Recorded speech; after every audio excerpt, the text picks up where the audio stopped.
We do appreciate it. Pleasure, thank you. Okay, Deb. Looks like a fascinating read, Sarah, thank you. Well, this is a question that many of us wonder at one time or another. Will we age like our parents? Well, the answer to never-ending youth could be closer than you think. Joining us is one of the world leaders in anti-ageing and celebrity plastic surgeon, Dr. Vincent Giampapa. Thanks for joining us, Doctor. Nice meeting, my pleasure. Well, firstly, how important are genetics to the way that we age? Can we escape this DNA destiny, as it were? Well, you see, past medical opinion was that basically what your parents' genes were, you would be getting.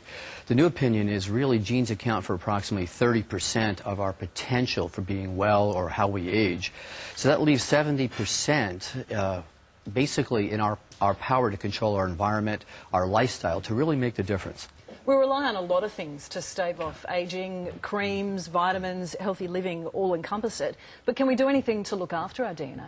Well, I think the most important thing we've learned at both the research level and clinical level is, number one, is to prevent damage to our DNA, and number two is to help DNA repair itself. Because DNA is really the blueprint inside each one of the 100 trillion cells of our body that dictate our potential for health and how we age.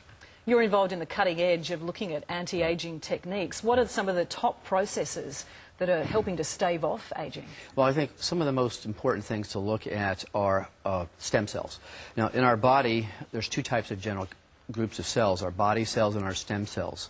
It's our stem cells that really create the new cells that keep our body healthy and maintain our health and how well we look and age.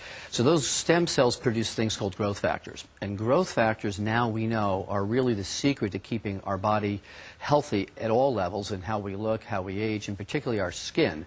And some of the most recent advances in the use of what was laboratory information is now coming out to the public in the form of both skincare and oral supplements. And particularly the new Luminesce product line that has come out with topical skincare using growth factors that actually allow our body to help heal itself or restore itself at the level of skin wrinkles and aging itself. Sounds extraordinary. And another technique that's being explored is organ replacement. It sounds fairly extreme to prevent getting old. How does that work? Well, you know, organ replacement is a whole nother type of area where we're starting to use the potential of stem cells. Rather than replacing an organ, using these stem cells to regenerate the organ that maybe is failing, particularly our brain, our mind, our heart.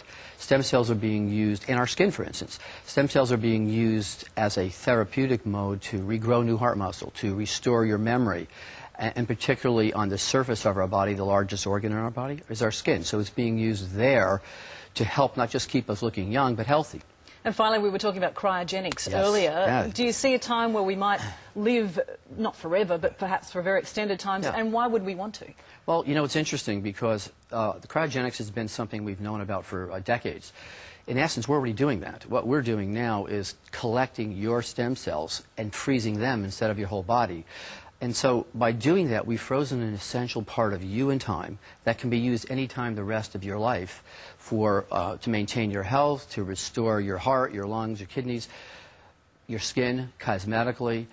But the real thing here is there's no need to freeze your whole body if you can store that essential component of you that is really the regenerative center of wellness and health. Interesting research. Doctor, thanks for coming in this morning. My pleasure. So, Sarah, some fascinating ways to stay young. Thanks, Deb. Well, they've become Hollywood's most